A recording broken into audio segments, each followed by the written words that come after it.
Challenges are how art tests your persistence. Anyone can draw when the line flows easily. Anyone can dream when the colors obey. But when the pen snaps, when the shade smears, when the design collapses before your eyes, that's when art turns around and quietly asks, do you still want this? Every masterpiece begins as a mess. The artist fights the same battle over and over, against time, fatigue, doubt, and distraction. The struggle isn't decoration, it's the test. Because art doesn't care how inspired you were at the start. It only cares if you return after failure. When the engine stalls, when the sketch looks wrong, when your idea loses its spark. Persistence is what restarts it. The greatest lines are not drawn in confidence. They're drawn in courage, by hands that tremble, but keep moving. The truth is, art sees through pretenders.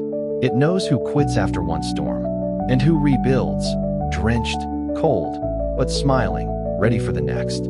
Every brushstroke, every gear, every note asks the same question. Will you still create when it hurts? Because that's the secret all true creators learn. Challenge is not punishment. It's proof that you're close to something real. So let the smudges stay. Let the ink spill. Let the mistakes remind you that the process is alive. Keep showing up. Keep drawing the next line, even when your hands shake. Because every time you pass the test, art rewards you with something no success can replace. A quiet strength that says, you didn't give up. Challenges are how art tests your persistence, and how you discover the artist within.